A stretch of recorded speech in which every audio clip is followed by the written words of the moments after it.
Hi everyone, Dave from Mahala's Astrology here.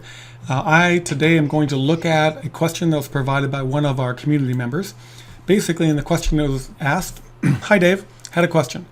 With the big lunar eclipse that happened today, this happened back on July 27th in Aquarius, some of the astrologers like Pam Gregory state to see where Aquarius falls in your chart, in what house.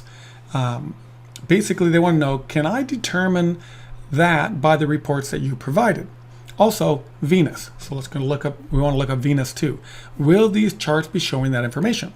So we want to go look at that. So the cool thing about this is with these charts, everybody that subscribes, everybody's given their natal chart. In your natal chart, we're going to be able to go look at where your planets were at your birth, what your house configuration was, and then we're going to take that and we can go look at it based upon where the planets go. So at any time, anywhere, if you're following any astrologer, you can take the planet at its particular degree and go look and see how it interacts with your chart. So you can go look and see if there might be something triggered in your environment. So to do that, we're going to go look at our fictitious character Joe. And so I'm going to go look at the sample reports. Here is our Joe, and we're going to go grab his natal wheel. So here's his natal wheel. This particular natal wheel, I'll zoom in a little bit. The first thing we want to understand is what are the attributes shown in this wheel. So the wheel has layers from the outside in that give us different main categories of what the information is, what we want to see. So on the outside, this outer ring gives us the signs. All the signs are in order, and what we get is the number, and the numbers there are degrees and minutes. And so the very top here, we're going to get 8 degrees Pisces, 0 minutes. And we have Aries here. So we have 14 degrees, Aries, 45 minutes. This shows us the edge of the house and where it falls in the sign. And so on the outside, we have all the signs and all the degrees. Just inside of that, we have the degree bar. And notice the bigger bars that are inside that degree bar. That shows you the boundary of the sign. Inside of that, we have these regions where each one of these houses, so we have a 9 house and 8 house for this location right here. Each one of those represents the houses for this particular birth time. Over here we have Neptune in the 7th house. Just inside of all that, the software is going to go generate the aspects that were created in this particular birth chart. And so here we have a square, here we have an opposition, here we have a triad, and we get deeper into the different aspects. And so each one of those, in time, you get to learn a little bit more about them and you can go look them up. So basically, we have Joe's chart here. And the question is, we have a lunar eclipse. The moon is in 4 degrees Aquarius. Where is that in this particular chart? And so we find Aquarius is right here, and we find the boundaries of Aquarius starts right here and goes up to here. And so we get reminded of this because everything goes counterclockwise, that here's the 0 degree, here's 5, 6, 7, 8, and 54. So we're almost at 9 degrees.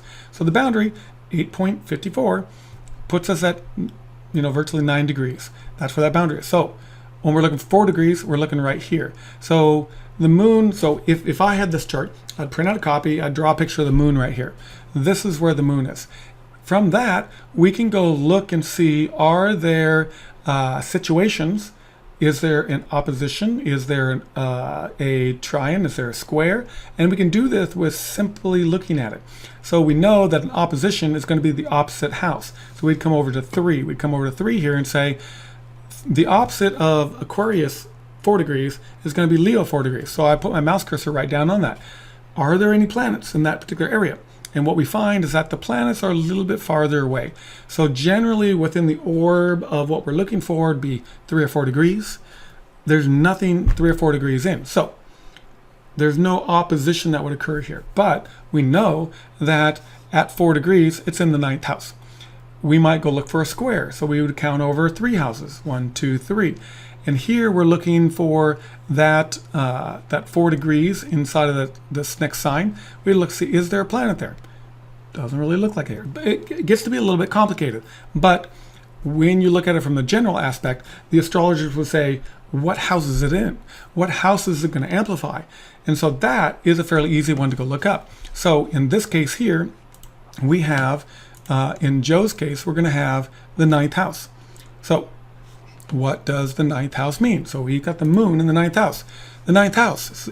So this, I just went and searched for, I did a basic search for what does the 9th house mean in astrology. 9th house in astrology is all about expansion of your horizons and most importantly your mind. It is the house of luck, long distance travel, foreigners, high education, philosophy, religion, law, adventure, wide open spaces. It's ruled by Jupiter, so it's expansive. So it's free thinking, it's freewheeling. So basically this is a philosophical, religion, law, adventure type of energy that's going to come to this particular person because it's running in his 9th house, 4 degrees in that 9th house. And so we can go make those associations. We can do that for all the planets. It doesn't have to be just the moon. We could do the sun. And as we know, because we're in a lunar eclipse, the sun is going to be 180 degrees, which is going to put the sun at 4 degrees Leo in his 3rd house. So we could go look up where the sun is at the same time. Pretty easy to do. So getting back to the question, we're going to go back to the question and say, okay, not only did we want to know where did the moon fall in Aquarius, but where's Venus? Okay, so this is just the second planet. So where is Venus? So where is Venus? And so from this little program that I put together for my mom, we can look at the chart and say, well, where's Venus? So on right around July 27th, we find that Venus is about 19 degrees in Virgo. Okay, that's great. So looking at that here, we've got Virgo. Where's Virgo? Here's Virgo. Virgo starts in, we've got 15, 20 degrees right about here. So this is where we would draw in Venus. And we would go look and say, well, okay, so what aspects does Venus make? But we can see this clearly in the 5th house. So the 5th house is easy to go look up. For this particular character, it is the house of pleasure. So we've got this pleasure sensual planet in a house that's highly sensual. It's about pleasure. This is about creative act. It's about the act of creating. It's essentially giving of oneself and making something. So sum it up here is that do I like this? Does it make me feel good? Does it bring me pleasure? It's those types of feelings with regards to the 5th house. So he's got Venus, a sensual planet, in a house where he wants to explore the feelings of it. Okay, and then we go look at the chart and say, what type of aspects does this make to other planets? So yes, in a nutshell, yes, the natal chart is there, so you can always go reference this. You can go find a single planet that something's talking about, and you can go look it up and see what it does to you. What type of energies is going to bring your way. If it's something that's long-lasting like an eclipse, you know that this type of energy is going to be around for a while. It's going to be around until something big comes along to really change that energy. Now, if we had tons of time, we would go a step further with this, and we would go combine these into a bi-wheel. So what I've done here is I've gone and run the astrology software for Joe, in this case, to go find out where are all the planets on this eclipse day. So basically I ran the time of the eclipse and I put this bi-wheel together. So here you find that the inside is the same information that you have in the natal chart, but the software goes and puts all the planets in there.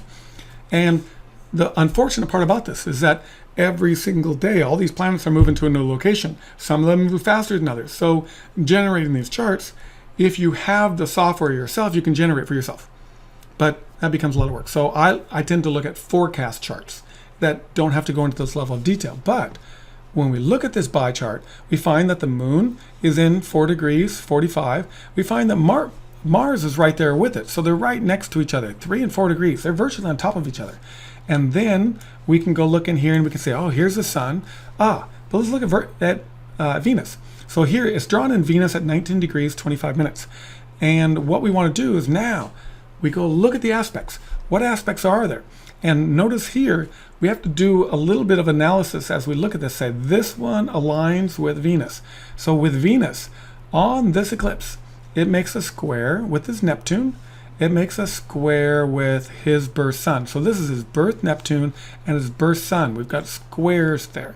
So it may be that even though Venus is in a central planet, in a central house of pleasure or feelings, we might have a hard aspect here with there's energy being brought to this, and it may be a little out there with regards to this. So there may be some pleasure and pain associated with this. So there may be some central feelings that go with it. But it makes a strong aspect with his rising sign. And so basically we have these other aspects here, the moon and Venus creating an aspect with his birth Venus. So we could go look at it and look at it deeper, what it might mean for him. But these are the types of things that you would look at for yourself. You have enough time to go look up your own stuff. It might not have enough time to go look up everybody's stuff.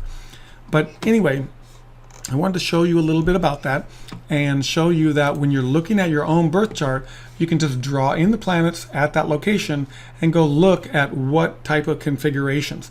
And to look at a square, you would simply look back 1, 2, 3 houses, and you'd go in and find that 20 degrees. You'd find that we're at 17 degrees here, which creates that hard aspect with the 20 degrees here. And the 16 degrees here is within the orb of a few degrees.